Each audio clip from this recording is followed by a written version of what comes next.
साध संगत जी, प्रेम से कहना।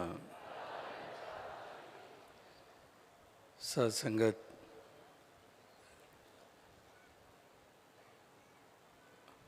अड़सठवें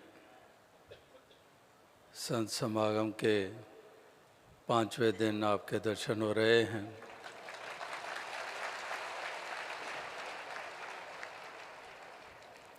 क्योंकि तारीख 18 हो ही चुकी है।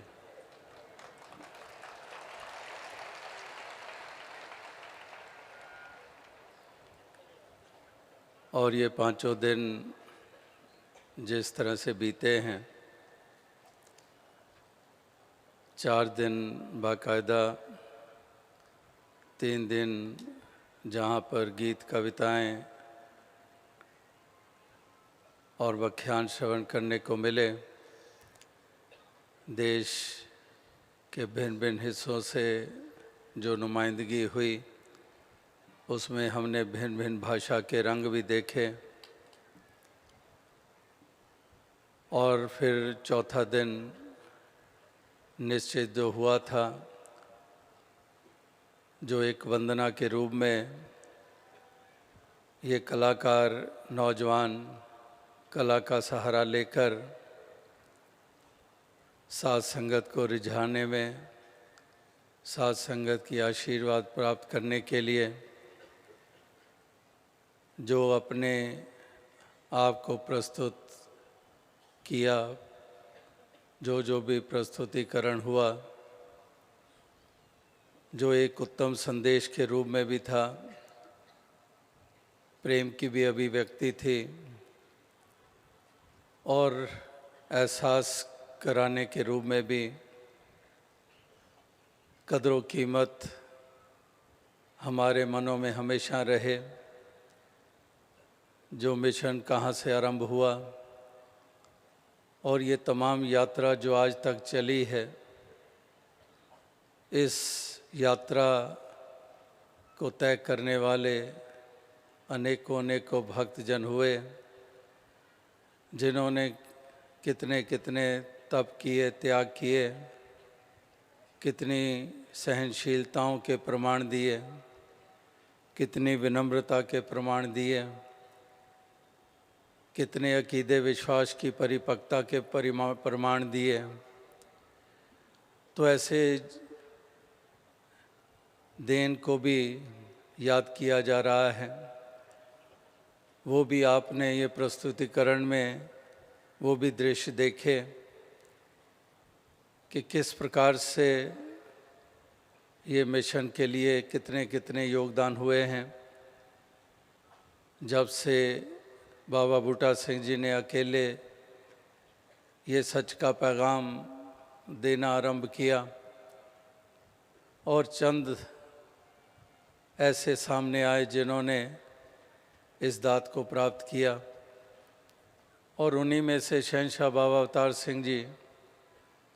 और उन्होंने जब ये दात पाई और फिर बेमिसाल भक्ति की मिसाल बने, तो उसके कारण बाबा अवतार सिंह जी शहंशाह जी के रूप में सबके सामने आए। और उन्होंने भी किस तरह से ये सच का पैगाम जगह जगह तक पहुंचाने के लिए कितने योगदान दिए, और कितने कितने ऐसे जिनको आज हम कह रहे हैं कितने बुज़ुर्गों ने योगदान दिए। लेकिन जिस वक़्त वो जुड़े थे शहंशाह जी के साथ, बाबा बूटा सिंह जी के साथ, उस वक़्त तो वो जवान ही थे अधिकतर, और जो जो समय बीतता चला गया वो भी बुज़ुर्गी में आते चले गए।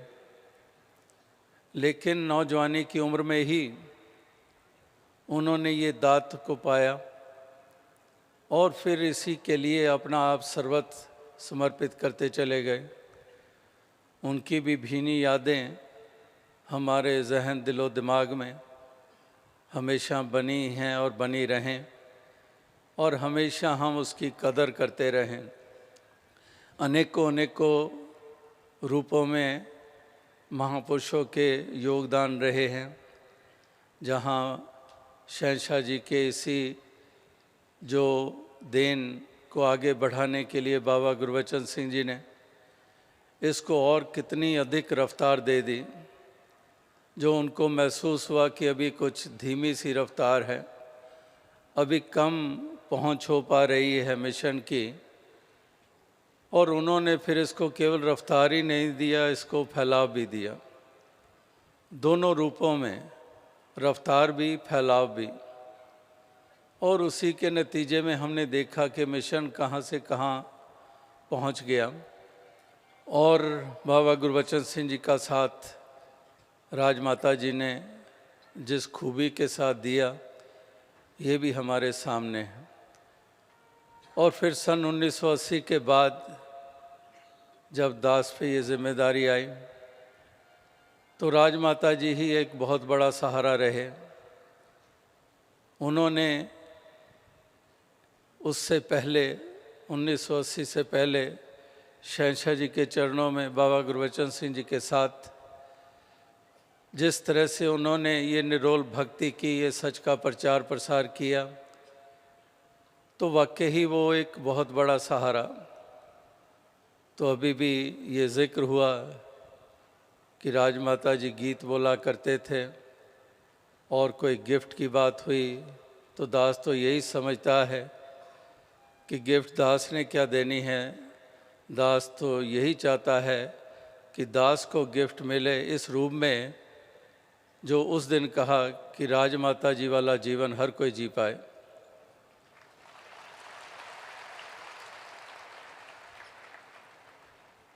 कि उसी तरह की निम्रता, वही सादगी वाला भाव बना रहे।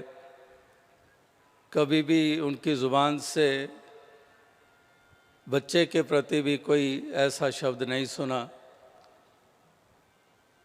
और इस प्रकार से तमाम गुरमुखों गुरसिखों को यही पाठ उम्र भर पढ़ाते चले गए, अपने जीवन के द्वारा, अपने व्यवहार के द्वारा। तो आज भी उनकी याद हमारे मनों में है। बच्चे बच्चे की ज़ुबान पे उनका नाम है। देश के किसी प्रांत में चले जाएं, विश्व के किसी मुल्क में चले जाएं, तो इस प्रकार से उन्होंने ये एक बेमिसाल जीवन जिया। और जहाँ सच के प्रचार प्रसार में उनके इतने गहराई वाले विचार हमें श्रवण करने को मिलते रहे, वहाँ पर ऐसे भी अवसर आए जब गा कर नाच कर भी उन्होंने गुरु को रिझाया और साथ संगत को खुशी प्रदान की, शहंशाह जी के समय से ही। और वो गीत लगातार, वो भी बच्चे बच्चे की ज़ुबान के ऊपर है। और वो चाहे अक्सर शब्द हम इस्तेमाल करते हैं कि रौनक का गीत है, लेकिन रौनक का गीत बेशक था, लेकिन उसमें गहराई कितनी, कि किस तरह से एक मांग, जो आज भी आपने देखा कि एक बैलेंस बनाने के लिए कहीं दुनिया में खो ना जाए, कहीं संसार की चमकती माया में खो ना जाए, कहीं उसके प्रभाव में ना आ जाए, कहीं संसार की प्रवृत्तियां हमारे मानसिकता पर हावी ना हो जाएं। तो इसलिए उन्होंने संतों की टोली में शुमार रहने की बात कही कि दातार चाहे जितनी मर्जी शोहरत दे, दातार जितनी मर्जी दौलत दे, दातार दुनियावी जितनी मर्जी ऊंचाइयां प्रदान कर, लेकिन धूल हम संतों की चरणों की ही बने रहें। इसी में ही असल ऊंचाई है हमारी।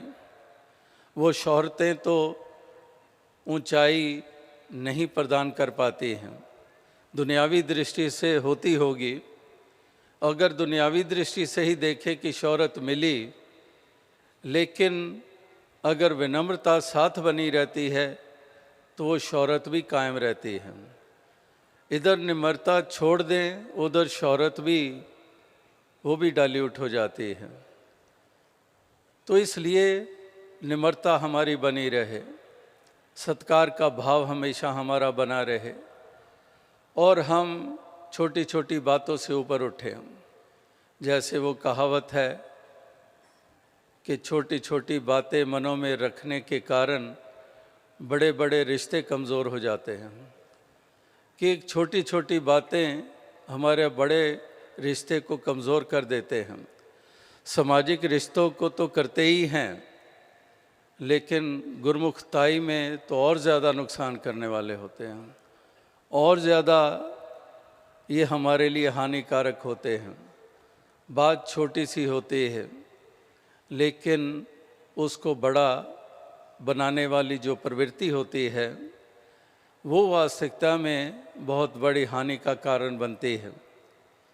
तो इसलिए ये वंदना का दिन मनाया जाता है, और सच्ची वंदना, बंदगी, भक्ति, इबादत, प्रस्तिश इसी को कहते हैं। जब हम सही मायनों में समर्पित हो जाते हैं और हम फूल चढ़ाते हैं, केवल शब्दों को दोहरा कर नहीं बल्कि उन पर चलकर हम फूल चढ़ाते हैं। इस प्रकार से हर किसी को दातार ऐसी तौफीक बख्शे, यही अरदास, यही प्रार्थना, यही शुभकामना है। तो और दास शब्दों का सहारा नहीं लेगा। कल भी सुबह सवेरे मैदानों में, रिहायशी इलाकों में जाने का मौका मिला। एक ही मैदान में जाना हुआ कल, और कल भी एक ही मैदान में 2.5 घंटे लग गए। और आज तो जब कमरे से बाहर निकले थे सुबह 7:30 थे, और जब कमरे में दाखिल हुए तो उस वक़्त 4:30 शाम के बज चुके थे।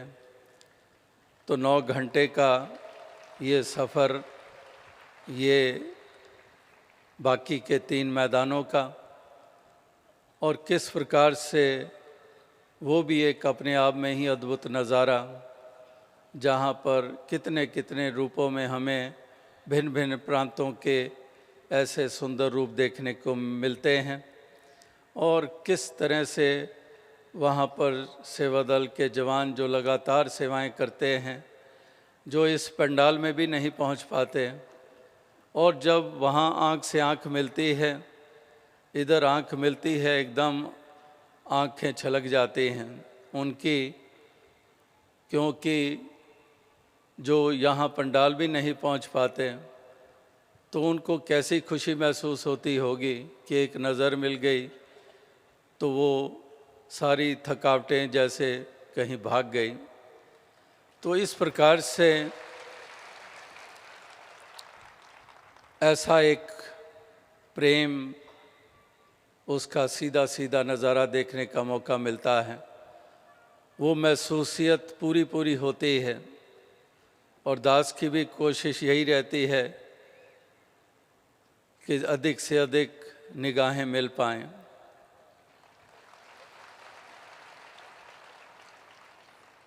और अब वहाँ पर एक पालकी ही नहीं, उसके ऊपर ऊंची मचान सी भी बन जाती है, सीढ़ियाँ भी हो जाती हैं।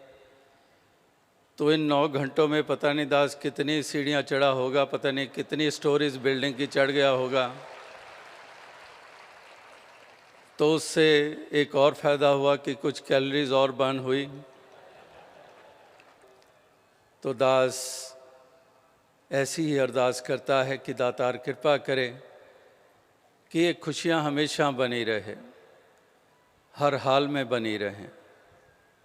जो रज़ा की बात, इसको समर्पित होने की बात, तो वो भी कोई पंक्तियाँ निगाहों के सामने आई कि ज़िंदगी थोड़ी है, हर पल में खुश हूँ,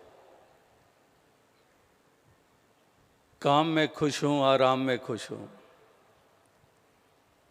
आज दोस्त पास नहीं है तो अकेले ही खुश हूँ। कोई नाराज़ हो गया है, उसकी इस अदा में ही खुश हूँ।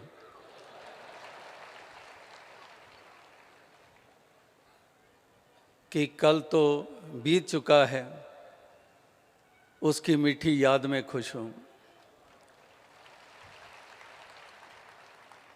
और कल अभी आया नहीं है, उसके इंतज़ार में खुश हूँ।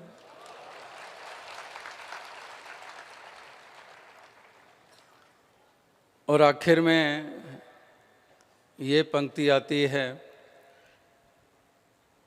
कि अगर ये पंक्तियाँ अच्छी लगी तो जवाब दे देना, अगर जवाब नहीं दोगे तब भी खुश हूँ।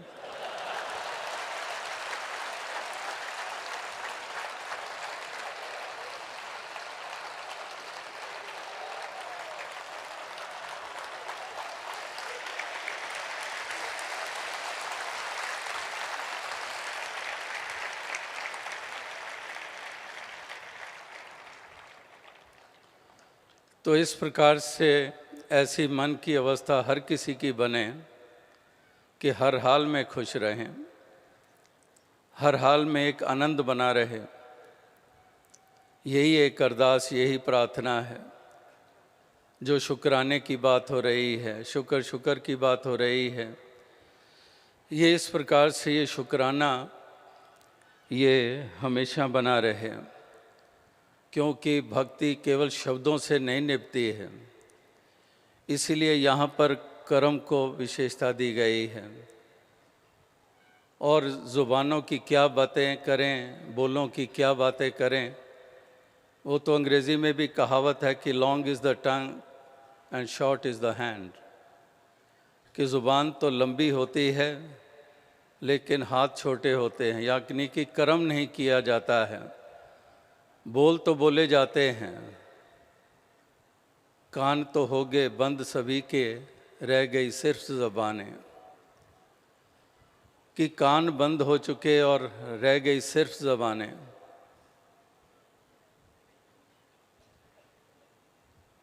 जहाँ पर वो गुरु साहबानों की वाणी इस्तेमाल अक्सर हम करते हैं, सुनते हैं, पढ़ते हैं,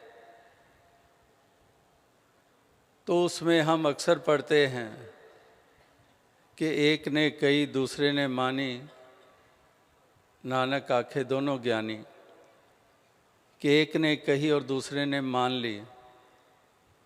लेकिन अक्सर इंसानों की दशा ये नहीं होती है, उनकी ये अवस्था नहीं होती है।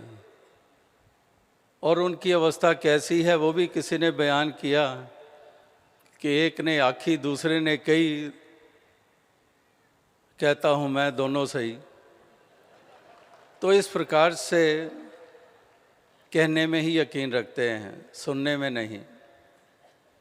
तो इसलिए कान ना बंद हो हमारे, ज़ुबान चले लेकिन उस्तति के रूप में चले, ज़ख्मों को भरने के रूप में चले।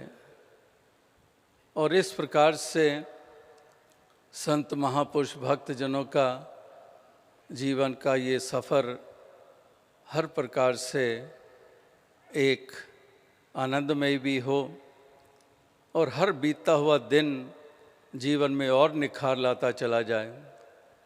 24 घंटे बीते और अगला दिन शुरू हुआ तो पहला जो दिन बीता उससे अब और ज़्यादा जीवन में बेहतरी आती चली जाए। सोच में, ख़यालों में, भावनाओं में, व्यवहार में ये और ज़्यादा बेहतरी ये आती चली जाए।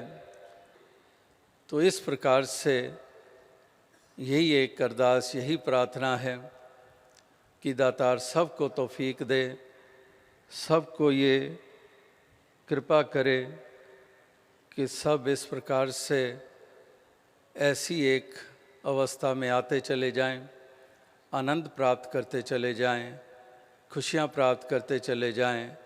दातार तन मन धन के सभी को सुख प्रदान करे और सेवा सत्संग सुमरन की लगन ये हर किसी को दातार ये प्रदान करे।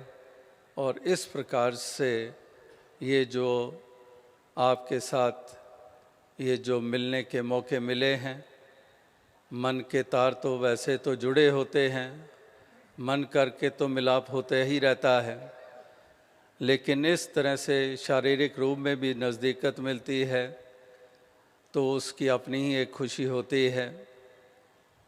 और अभी नाचने की भी बात हुई और बात ही नहीं हुई, सब नाचे भी और दास को भी नचा दिया। जैसा कि हमेशा ऐसे भक्तजन प्रेम में ऐसा करते आए हैं, लेकिन अक्सर अधिक समय वो होते हैं जब इस तरह से शारीरिक रूप में नाचा नहीं जाता, लेकिन जो मन में आनंद होता है, जो मन पूरी तरह से पुलकित होता है, जो उमड़ उमड़ कर जो वो प्रेम प्यार उमड़ता है, तो उसके बारे में सूफी संतों ने कहा है कि बाहर ते लाचारी है, लेकिन नाच प्यारे दा भीतर ते जारी है, कि अंदर तो जारी है, कि मन तो नाच ही रहा है, तन तो हर दफ़ा तो नाचेगा नहीं, लेकिन मन नाचता रहता है, क्योंकि मन को जो मिला है वो मन उसी के कारण नाचता रहता है।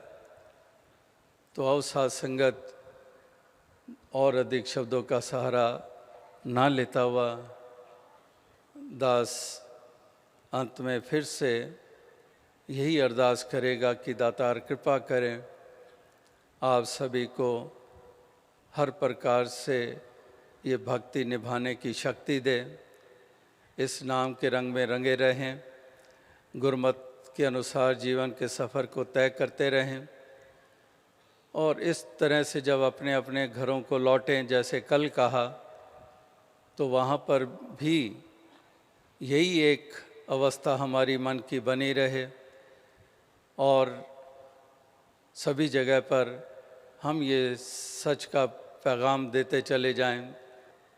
तो इस समागम के लिए जो भी प्रबंधकों की जिम्मेदारी लगी, उन्होंने इसको बहुत सुंदर ढंग से निभाया। सेवा दल के अधिकारी नौजवानों ने बाखूबी अपनी सेवाओं को समर्पित किया और तमाम साथ संगत ने भी मर्यादाओं का पालन करते हुए इस तरह से ये समागम की शोभा बनी। और अभी रुखसत होने की घड़ियाँ, और रुखसत होने की घड़ियों के बारे में एक ध्यान आ गया कि एक समय वो था, अयोध्या में राम थे लेकिन उदासी थी, लेकिन एक दफ़ा उसी अयोध्या में राम नहीं थे लेकिन खुशी थी। ये दोनों कौन सी स्थितियां थी कि राम अयोध्या में थे लेकिन हुक्म हो गया था वनवास जाने का, तो हर मन उदास था, और राम जी अयोध्या में नहीं थे तो हर मन नाच रहा था, क्योंकि राम जी अयोध्या आ रहे हैं। तो आओ साथ संगत यही अरदास कि यहाँ जाने की तो कोई बात ही ना हो, बस आने की ही बात हो।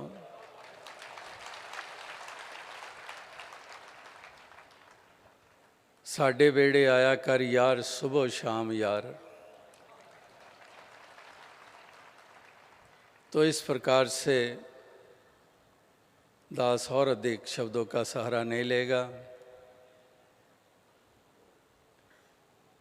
यही एक खुशी अपनी जाहिर कर रहा है जो आप सभी के दर्शन करके प्राप्त हुई, और एक एक पल और एक एक पहलू बहुत ही खूबसूरत रहा है। साथ संगत जी धन्य।